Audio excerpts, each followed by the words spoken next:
Swami Samarth. Hi friends, स्वागत आहे तुमचं परवीन व्हिडिओ मध्ये।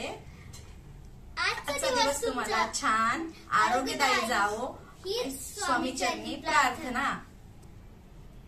आपण स्वामी महाराजांच्या अनेक प्रकारे सेवा करत असतो, त्यामध्ये स्वामी चरित्राचे पारायण, त्याचबरोबर तारक मंत्राची जप, स्वामींच्या नावाचा जप, त्याचबरोबर नैवेद्य, रोजची आरती, अशा अनेक प्रकारच्या आपण सेवा ज्या आहेत ते स्वामी महाराजांच्या करत असतो।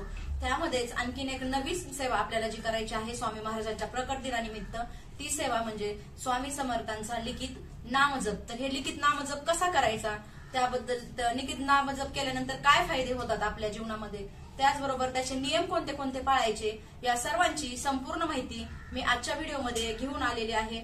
तर हा स्वामी समर्थाच्या प्रकट दिनानिमित्तचा लिखित नामजप कोण कोण करू शकतं, तर ज्यांना लिहिता येतं असा लिखित नामजप कोणतीही स्त्री, पुरुष किंवा कॉलेजचे मुलं मुली, वरिष्ठ व्यक्ती, कुणीही हा लिखित नामजप जो आहे तो करू शकतात। तर मग आता हा लिखित नामजप कसा करायचा याची आपण माहिती आता बघूया। आता मी सुरुवातीला लिखित नामजप म्हणजे काय ते तुम्हाला सांगते। आपल्या आराध्य देवतेचे किंवा आपल्या इष्ट देवतेचे नामस्मरण एखाद्या स्वच्छ वहीमध्ये विशिष्ट संख्यामध्ये लिहित जाणे किंवा रोजच्या रोज लिहिणे म्हणजे लिखित नामजप होय। सुरुवातीला आपल्याला लिखित नामजप एक वही पाहिजे, ती कुठल्याही म्हणजे पूजा साहित्याच्या दुकानात तुम्हाला मिळून जाईल, किंवा जर तुम्हाला ती लिखित नामजपाची वही नाही मिळाली तरी तुम्ही तुमच्या जवळची एखादी स्वच्छ वही घेऊन त्यामध्ये व्यवस्थित असे रकाने आखून 108 वेळा नामजप आपल्याला लिहिता येईल। अशा पद्धतीने रकाने आखून आपण हा नामजप जो आहे तो वहीमध्ये लिहू शकतो। तर आता मी तुम्हाला लिखित नामजपाचे एक एक नियम सांगते। हा जो लिखित नामजप आहे तो आपल्याला संकल्प युक्त करायचा आहे। सुरुवातीला आपल्याला स्वामी महाराजांना सांगायचं आहे की तुम्ही किती दिवसाचा लिखित नामजप करणार आहेत। आता प्रकट दिनानिमित्त जर तुम्ही लिखित नामजप करणार असाल तर मग तुम्हाला त्यांना सांगायचं आहे की मी 21 दिवसाचा करणार आहे, 51 दिवसाचा करणार आहे किंवा 11 दिवसाचा करणार आहे। किती दिवसाचा करणार आहात ते तुम्हाला सुरुवातीला त्यांना सांगायचे आहे। त्यानंतर आपल्याला काय करायचं आहे तर रोजची संख्या ठरवायची आहे की तुम्ही रोजचा नामजप किती लिहिणार आहात, कारण जेव्हा तुम्ही हा नामजप लिहिता तेव्हा त्याचा जो प्रभाव आहे तो आपल्या जीवनावर 100 नाही तर 1000 पटीने होत असतो आणि त्यामुळे आपले जीवन आनंदमय होत असते। हा लिखित नामजप जो आहे तो तुम्ही सकाळी देवपूजा झाली की लगेच करू शकता किंवा मग संध्याकाळीच्या टायमाला देखील करू शकता तुम्ही, म्हणजे कधीही करू शकता। असं काही नाही की सकाळीच केला पाहिजे, रात्री नाही केला पाहिजे। हे जेव्हा तुम्ही लिखित नामजप करता ते तुम्हाला देवघरासमोरच बसून जो आहे तो नामजप लिहायचा आहे, कारण आपल्याला त्या वहीचं किंवा त्या पुस्तिकेचं जे पावित्र्य आहे ते राखायचं आहे आणि ती वही कुठेही अशी टाकून द्यायची नाही। तुमचा नामजप झाला की परत आपल्याला देवघरामध्ये ती वही जी आहे ते ठेवायची आहे। जेव्हा आपण लिखित नामजप करतो तेव्हा आपल्याला नॉनव्हेज जे आहे, जेवढ्या दिवस आपण नामजप करणार आहे तोपर्यंत आपल्याला नॉनव्हेज जे आहे ते वर्ज्य करायचं आहे। जेव्हा तुमचा मासिक धर्म असेल स्त्रियांचा किंवा तुम्हाला सुतक पडलेला असेल, विटाळ पडलेला असेल तर तेव्हा हे जे नामजप आहे ते आपल्याला लिहायचं नाही। नामजप लिहिताना आपल्याला जेल पेनचा किंवा शाई पेन असतो त्याचा वापर करायचा नाही। आपल्याला लाल कलरच्या बॉल पेनचा वापर जो आहे तो करायचा आहे। त्याचबरोबर आपण जेव्हा नामजप लिहितो तेव्हा नामजप लिहित असताना आपल्याला अक्षर सुंदर आणि वळणदार जे आहे ते काढायचं आहे आणि जेव्हा आपण नामजप लिहितो तेव्हा आपल्याला आधी तोंडात तो मंत्र बोलायचा आहे आणि नंतरच वहीत लिहायचं आहे, जेणेकरून आपली ही सेवा जी आहे ती डबल पटीने होते। हा जो नामजप आहे तुम्हाला रोजची संख्या ठरवूनच लिहायचा आहे, म्हणजे तुम्ही पहिल्या दिवशी स्वामी समर्थांना त्रिवार मुद्रा करून जेव्हा आपण नामजप लिहायला सुरुवात करता तेव्हा तुम्हाला विशिष्ट संख्या ठरवायची आहे, म्हणजे की 108 वेळेस तुम्ही किती वेळेस रोजचा लिहिणार आहात। आता तुम्ही प्रकट दिनानिमित्त करत असाल तर रोजचा तुम्हाला 108 वेळेस लिहून दिवस देखील ठरवून तुम्हाला हा लिखित नामजप जो आहे तो करायचा आहे।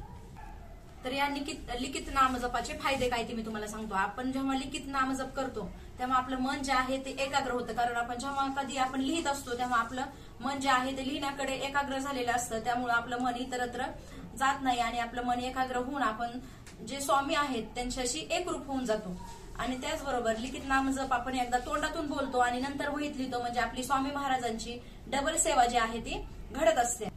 आपण जेव्हा लिखित नामजप करत असतो आणि आपण स्वामींशी एकरूप होऊन हा लिखित नामजप जो आहे ते केल्याने आपल्या मनातील जे निगेटिव्ह विचार आहेत ते बाजूला जातात. त्याचबरोबर आपल्या जीवनामध्ये ज्या काही अडीअडचणी आहेत, कसल्याही अडीअडचणी असू द्या आणि कितीही कठीण अडीअडचणी असू द्या, त्यावर मात करायची ताकद जी आहे ती स्वामी महाराज आपल्याला या लिखित नामजपाने देतात. जेव्हा आपला हे लिखित नामजप आपण जे दिवस ठरवलेले आहेत आणि रोजचा जो नामजप ठरवलेला आहे तो नामजप पूर्ण झाला, कधी कधी असं होतं की काहीतरी अडचणी येतात आणि आपल्या प्रकट दिनापर्यंत तो नामजप पूर्ण नाही होत, तरी काही हरकत नाही. तुम्ही प्रकट दिन होऊन गेल्यावर देखील राहिलेली वही जी आहे ती पूर्ण करू शकतात. परंतु आता ही जी पूर्ण झालेल्या नामजपाच्या वहीचं आपल्याला काय करायचं, तर ही पूर्ण झालेली नामजपाच्या वहीला आपल्याला पूर्ण झाल्यानंतर हळद कुंकू व्हायचं आहे. त्याचबरोबर गंध, अक्षदा, फूल वाहून खडीसाखरेचा किंवा साखरेचा निवेद्य दाखवून ही जी वही आहे ते आपल्याला अक्कलकोटच्या वटवृक्ष स्वामी महाराजांच्या मंदिरामध्ये द्यायची आहे. तर ही जी लिखित नामजपाची वही आहे ती आपल्याला स्वामी महाराजांचं जे अक्कलकोटचं वटवृक्ष मंदिर आहे त्या वटवृक्ष मंदिरामध्ये अक्कलकोटला आपल्याला ही वही पूर्ण नामजप झाल्यानंतर द्यायची आहे. मग तुम्ही असं म्हणाल की आपल्याला माझं आता लगेच अक्कलकोटला जाणं होणार नाही, मग आता ही वही कशी तिथपर्यंत पोहोचणार. तुम्ही जेव्हा जाताल तेव्हा वही घेऊन गेलात तरी चालेल, फक्त तोपर्यंत ही वही खराब होता कामा नाही, इकडे तिकडे टाकून द्यायची नाही. आपल्याला व्यवस्थित देवघरामध्येच ठेवायची आहे आणि एवढी काळजी घ्यायची आहे की ही वही खराब होणार नाही आणि त्यावर डाग वगैरे पडणार नाही, धूळ साचणार नाही, याची काळजी आपल्याला घ्यायची आहे. आणि एक गोष्ट लक्षात घ्या ना, ह्याचा लिखित नामजपाचा सगळ्यात मोठा फायदा म्हणजे काय, जेव्हा ही वही आपण जर घेऊन नाही गेलो आणि कुणाच्या हाताने तुमचे मित्रमैत्रिणी चाललेत किंवा तुमच्या घरचे कुणी नातेवाईक चालले त्यांच्याजवळ दिली तरी त्यांनी तिथं वही दिली तरी चालेल. आणि एक गोष्ट लक्षात घ्या, जेव्हा तुम्ही लिखित नामजप करता तेव्हा आपली डायरेक्ट जी सेवा आहे ती अक्कलकोटला स्वामी महाराजांपर्यंत पोहोचतीये. ही सगळ्यात मोठा ह्या सेवेचा आपला फायदा आहे. त्यामुळे प्रकट दिनानिमित्त नक्की सगळ्यांनी लिखित नामजपाची ही सेवा करा, एवढंच माझं सांगणं आहे. तुम्हाला आवडला तर जास्तीत जास्त लोकांपर्यंत शेअर करा आणि चॅनलला नक्की सबस्क्राईब करा, लाईक करा, शेअर करा, सबस्क्राईब करा आणि विसरू नका पलीकडील व्हिडिओ. आणि कमेंट मध्ये नक्की लिहा, खरंच तुम्ही स्वामी भक्त असाल ना तर कमेंट मध्ये नक्की लिहा श्री स्वामी समर्थ. ती कमेंट तेवढी जरी वाचली ना श्री स्वामी समर्थ तरी मनाला खूप छान वाटतो. आणि माझा व्हिडिओ कसा वाटतोय तुम्हाला नक्की सांगा.